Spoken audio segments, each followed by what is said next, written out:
नमस्कार, स्वागत है आपका कार्यक्रम मुद्दा में। मैं हूं आपके साथ रविंद्र सिंह। आज बात करेंगे चीन की चालबाजी की।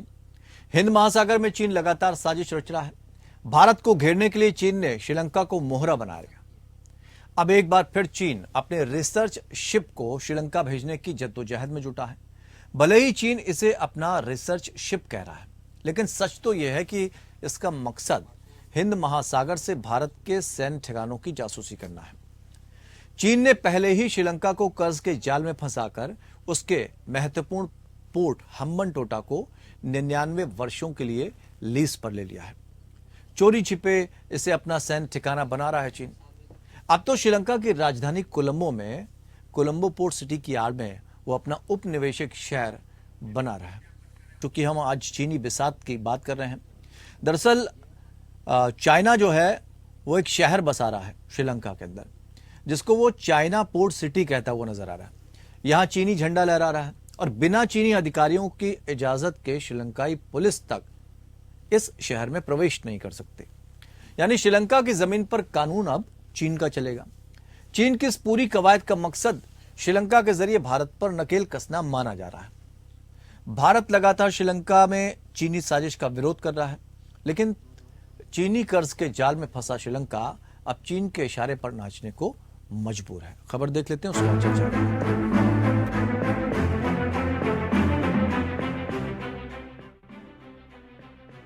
चीन के शतरंज के बिसात पर श्रीलंका मोहरा बनता जा रहा है।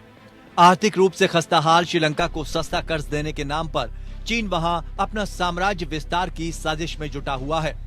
श्रीलंका में अपना अड्डा बनाकर चीन भारत को अपने निशाने पर लेने की कोशिश में जुटा हुआ है। अब एक बार फिर चीन अपने रिसर्च शिप को श्रीलंका भेजने की जद्दोजहद में लगा है। चीन ने इसके लिए श्रीलंका सरकार को आवेदन दिया है। श्रीलंका के विदेश मंत्रालय की प्रवक्ता प्रियंका विक्रमसिंघे ने कहा कि चीनी दूतावास ने उनके पास एक अर्जी दी है।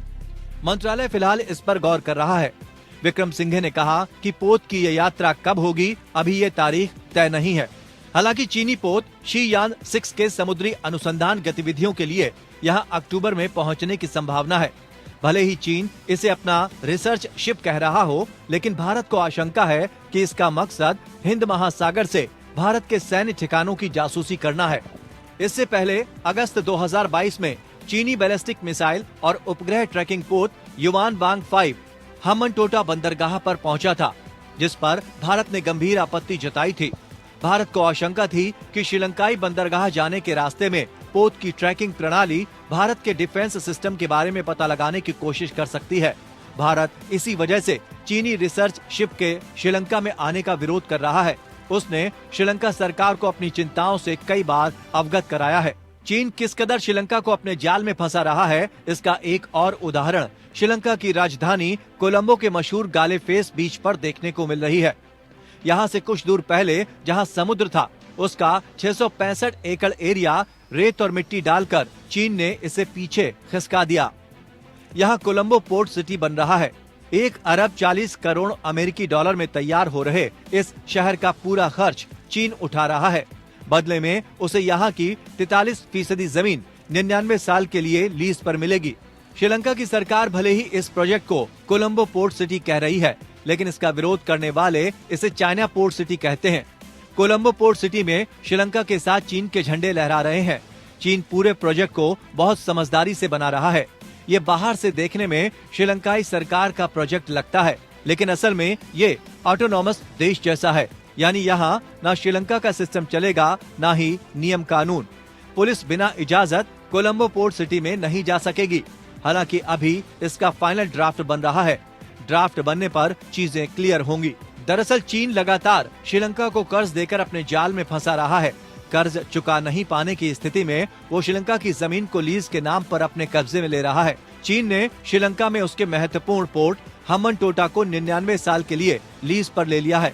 इसके लिए उसने श्रीलंका को सस्ता कर्ज देकर अपने जाल में फंसाया। ग्लोबल एक्सपर्ट्स श्रीलंका में चीनी परियोजनाएं शुरू होने से चिंतित हैं और कई एक्सपर्ट्स ऐसा मानते हैं कि चीन ने ये सब भारत की घेराबंदी के लिए किया है। अब तो चीन श्रीलंका की राजधानी कोलंबो में अपना एक शहर ही बसा रहा है, जिस पर श्रीलंका सरकार का कोई नियंत्रण नहीं होगा। चीन की ये चालबाजी भारत के लिए चिंता का कारण है। भले ही श्रीलंका सरकार का कहना है कि श्रीलंका में चीन का कोई मिलिट्री बेस नहीं है और ना होगा, लेकिन जिस तरह से चीन की श्रीलंका में गतिविधियां चल रही हैं, उससे भारत की चिंता को झुठलाया नहीं जा सकता। इस बीच श्रीलंका के सबसे बड़े द्विपक्षीय लेनदार चीन ने अंतर्राष्ट्रीय मुद्रा कोष की ओर से 41 अरब डॉलर के लोन की पहली समीक्षा से पहले श्रीलंका को कर्ज की चुनौतियों से प्रभावी तरीके से निपटने में मदद का आश्वासन दिया है। यानी साफ है, चीन सस्ता कर्ज के नाम पर श्रीलंका की मजबूरी का फायदा उठा रहा है। लेकिन भारत और खुद श्रीलंका के लिहाज से भी चीन की ये साजिश आने वाले दिनों में घातक साबित हो सकती है। Bureau report, APN.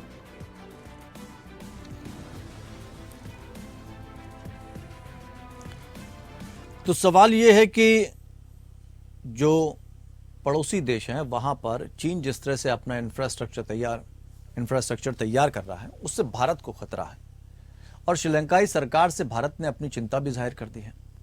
अब क्या ये जो शहर बसाया जा रहा है वाकई भारत के लिए खतरा है, इसको हम जानने की कोशिश करेंगे।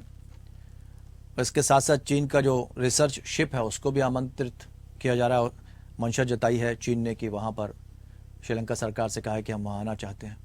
तो ये सारी चीजें भारत के लिए किस लिहाज से सुरक्षा को चुनौती देती हुई नजर आएंगी और क्या अगला कदम भारत का हो सकता है, इनको समझने की कोशिश करते हैं। दो खास मेहमान हमारे साथ इस चर्चा में शामिल हैं।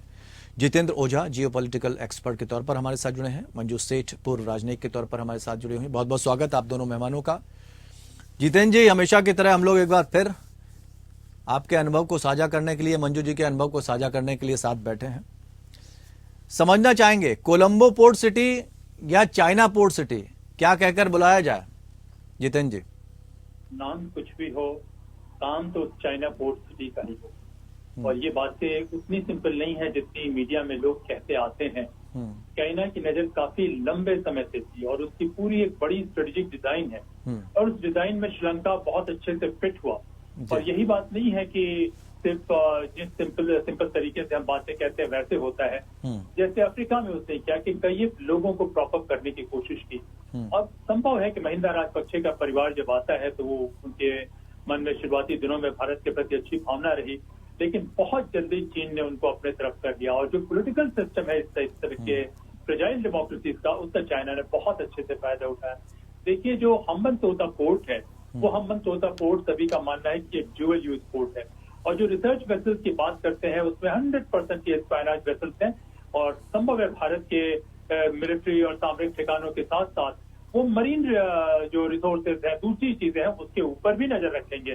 तो रिसर्च व्हीकल जो है यूफेमिज्म है, उस पर बिल्कुल आप ध्यान नहीं दीजिए। और ये काम ये कर रहा है कि ये जो रिक्वेस्ट आने की जो बात होती है कि जब भी ये ऐसे शिप्स आते हैं तो श्रीलंका ने एक मैकेनिज्म जरूर कर रखा है कि मिनिस्ट्री ऑफ डिफेंस और फॉरेन मिनिस्ट्री मिलकर इसको कंसिडर करेगी।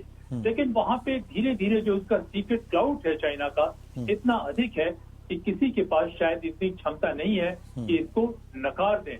और जिस तरीके से मैंने कहा कि एक जाल उसने बुनाया है जो दिखाई नहीं पड़ता है, वो आंखों से दूर है। और वो जाल क्या है कि कुछ लॉयलिस्ट पॉलिटिशियन का, कुछ लॉयलिस्ट सिविल सर्वेंट का, कुछ लॉयलिस्ट एनजीओ का। और इसके अगर तह में जाए तो देखिए गलती भारत की तरफ से भी बहुत है।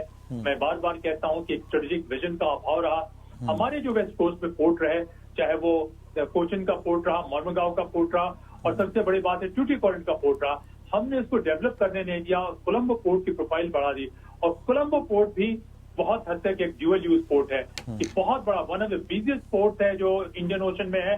भारत के जो साउथ से पोर्ट सबसे बड़ा पोर्ट है।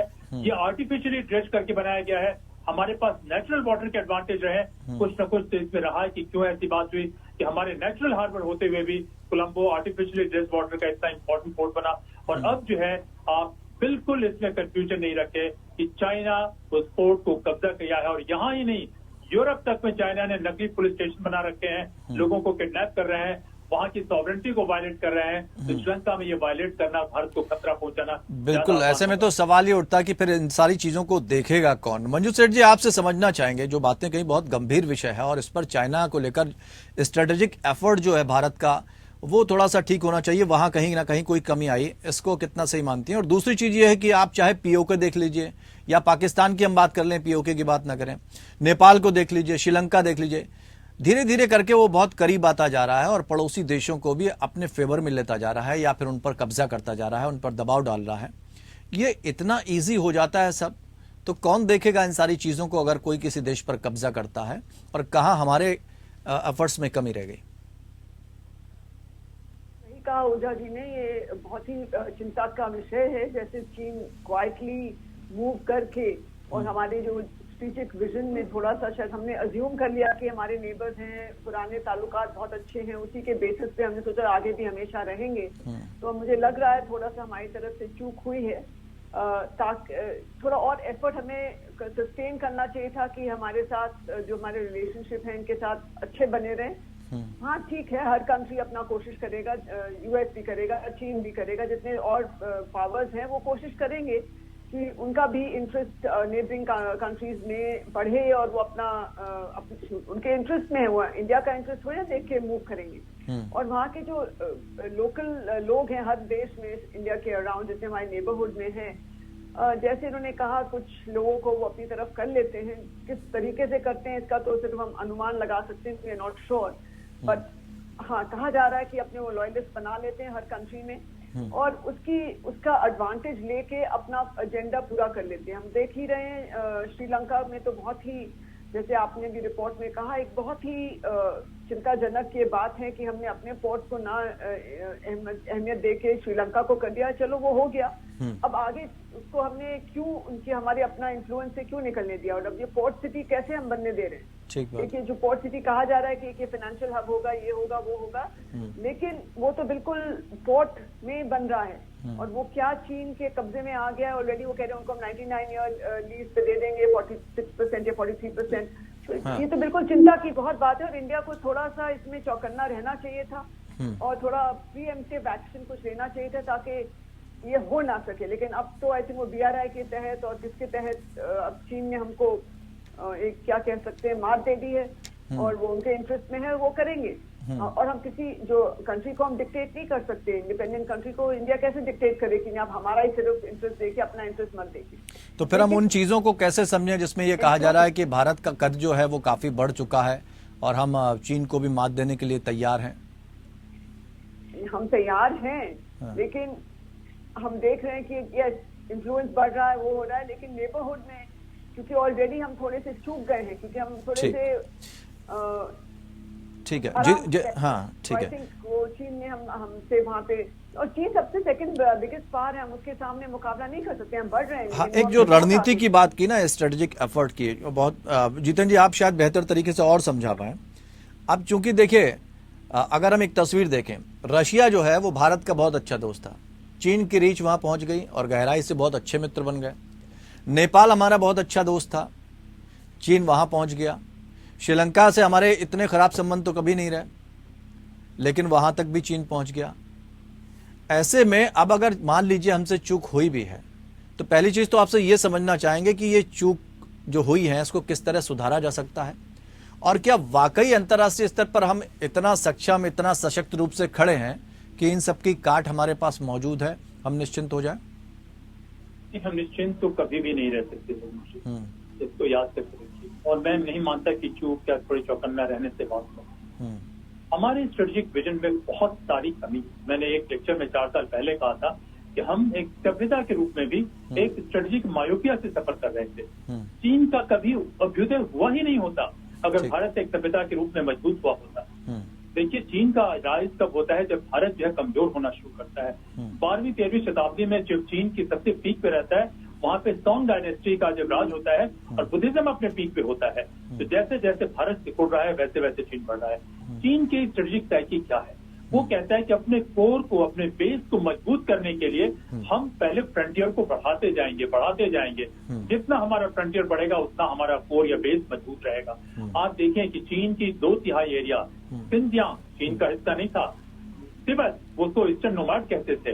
भारत की स्ट्रेटेजिक साइकी का डिक्लाइन जो है आप मुगल या अरब के आने से पहले से शुरू हो गया था, गुप्त वंश के बाद से ही शुरू हो गया था कि हम घर के भीतर जो है झगड़ा करने में हम चैंपियन है। श्रीलंका कल्चरली सिविलाइजेशनली भारत का हिस्सा है, बुद्धिज्म और बुद्धिस्ट और तमिल लोग लड़ रहे हैं, तो आपके कोर में आने के बाद भी हम जो है सबके साथ भाईचारा मित्रता करते रहते। देखिए भाईचारा मित्रता वगैरह बहुत जरूरी बात है, होनी चाहिए, लेकिन भाईचारा तभी चलते हैं जब आपके पास सीक्रेट पावर और जब आप बात कर रहे हैं श्रीलंका की और इसकी मालदीव की, मालदीव को भी वर्चुअली चीन ने टेक ओवर कर दिया था। लेकिन किस तरीके से जिस हुआ इसके डिटेल में नहीं कहना चाहता, वहां पे भी मेरे मित्र हैं कि ये जो आती है मालदीवियन डेमोक्रेटिक पार्टी की सरकार आती है, खासकर मोहम्मद नशीद अन्नी की, वो आती है और आने के बाद सिचुएशन सैल्वेज हो जाता है, वरना मालदीव ऑलमोस्ट खत्म हो चुका था। तो देखिए, न तो हमारे सिस्टम में न हमारे इंस्टीट्यूशन में वो सोच है। देखिए, और चीन को हम कह नहीं सकते, हम ये बात नहीं है, हम उन पर बहुत तरीके से दबाव बना सकते हैं और कह सकते हैं, हम ये नहीं कह सकते कि देखिए वो हो रहा है, ये क्लरिकल अप्रोच है। हमें इस क्लरिकल अप्रोच से बाहर निकलना है। जब राष्ट्रीय सुरक्षा की बात आती है तो इसीलिए रविंद्र जी, कुछ भी मायने नहीं रखता है साम दाम दंड भेद हम अपने समाज के भीतर इस्तेमाल करते हैं। समाज के भीतर साम दाम दंड भेद नहीं होता है, समाज के भीतर रूल ऑफ लॉ होता है।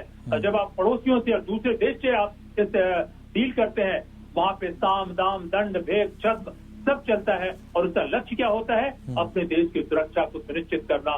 तो भारतीयों के दिमाग में जो है राष्ट्रीय सुरक्षा की जो ये होनी चाहिए, उसको उन्होंने वहां से हटा दिया है। और हम जो है मुगलई तरीके से जो भी बादशाह है उसके चरणों में लेट के भीख मांगने की जो साइकोलॉजी है, उस साइकोलॉजी से भारतवर्ष को निकलना होगा।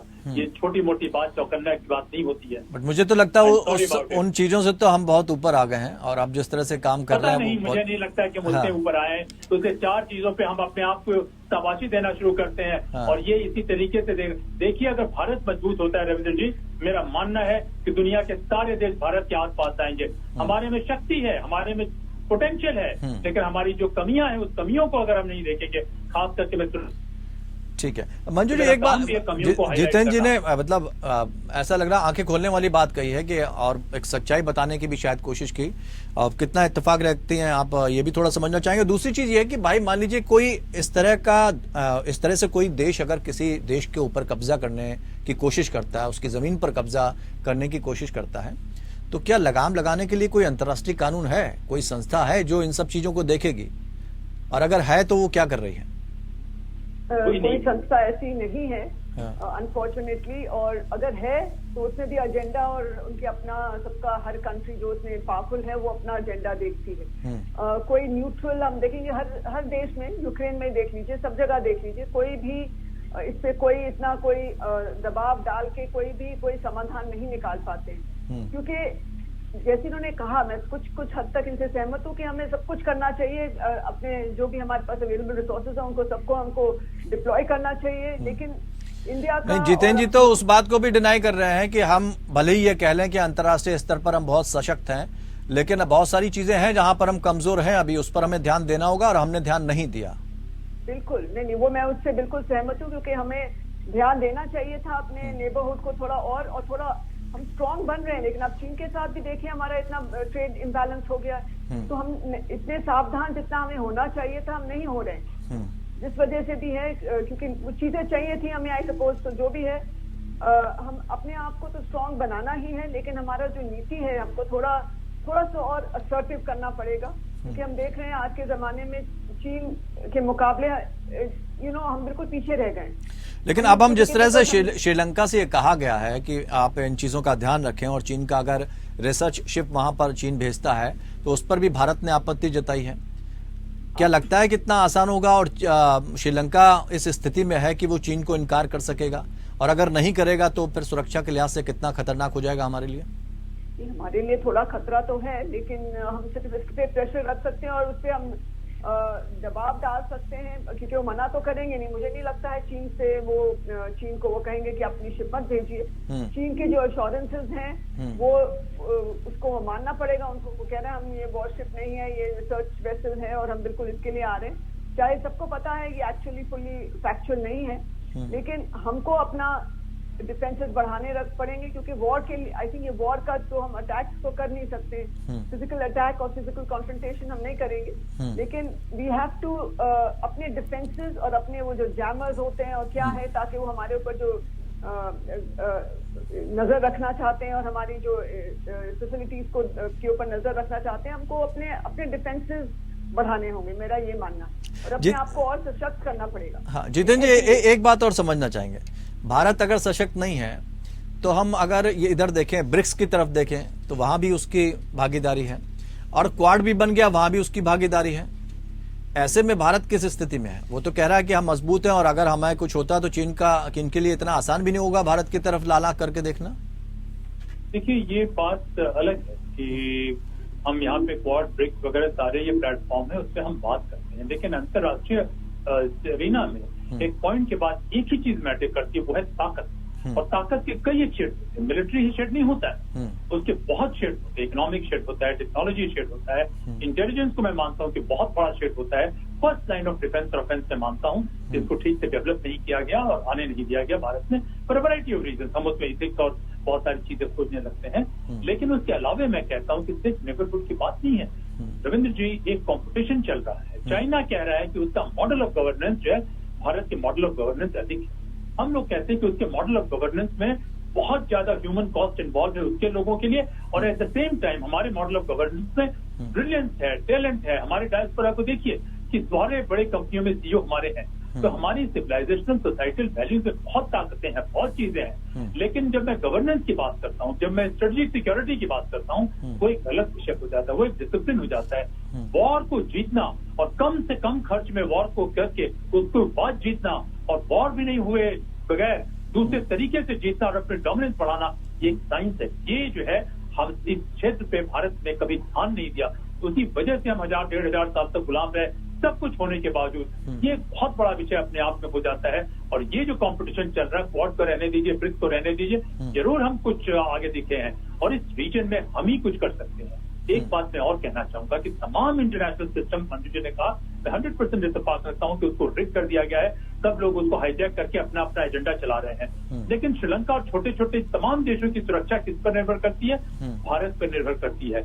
आज जो चाइनीज मॉडल श्रीलंका में गया, जो डेथ ट्रैप में चाइना के फंसने के बाद सारी तबाही मची, तो वो जो है चाइना के लोग, श्रीलंका के लोग तो रियलाइज कर रहे हैं, लेकिन वहां के एलीट का एक बड़ा तबका नहीं रियलाइज कर रहा है। चाइना ने क्या किया? श्रीलंका के एलीट को जीत लिया, जीतने के बाद उसे मासे से कोई लेना देना नहीं है। देखिए, हमें अपनी स्ट्रेंथ को रियलाइज करना है, लेकिन कुछ एक इंस्टीट्यूशन को, खास करके नेशनल सिक्योरिटी, उसको देखना है। इकोनॉमिक प्रोग्रेस, ये नहीं कि हमारे कॉर्पोरेट सेक्टर पे बहुत सारे नेताओं का और ब्यूरोक्रेट्स का बोझ बने और कॉर्पोरेट सेक्टर के लोग अपने ही चीजों को लूट लूट के ऑफशोर अकाउंट में करते रहे। ये नेशनल सिक्योरिटी का ये भी हिस्सा है। एक विजन के साथ काम बड़े तरीके से हमें सोचने की जरूरत है। सिर्फ नेबरहुड की बात नहीं बनती है रविंद्र जी, ये सिम्टम है, प्रॉब्लम कहीं और है। सही बात है। बहुत बहुत शुक्रिया आप दोनों मेहमानों का इस चर्चा में शामिल होने के लिए और अहम जानकारियां हमारे दर्शकों के साथ साझा करने की। तो एक सिस्टम को सही तरीके से डेवलप करना होगा, सुरक्षा के लिहाज से खुद को मजबूती देनी होगी। वैश्विक आधार पर आप कितने ही बड़े हो जाएं, लेकिन ओवरऑल इन द एंड जब बात आएगी तो हम अपनी सुरक्षा करने के लिए खुद कितना मजबूत हैं, ये चीज ज्यादा मायने रखती है। और अब भारत को उस जगह पर अपने सिस्टम जहां जहां उसमें कमियां रही हैं उसको अगर नहीं सुधारता है तो ये आने वाले समय में खतरे के संकेत हो सकते हैं। इन सारी चीजों पर हमें विचार करना होगा। तो बहुत बहुत शुक्रिया आप सभी मेहमानों का हमारे साथ इस चर्चा में शामिल होने के लिए। फिलहाल इतना ही, फिर एक नए विषय के साथ आपके साथ जुड़ेंगे। खबरों का सफर लगातार जारी रहेगा, जुड़े रहिए हमारे साथ।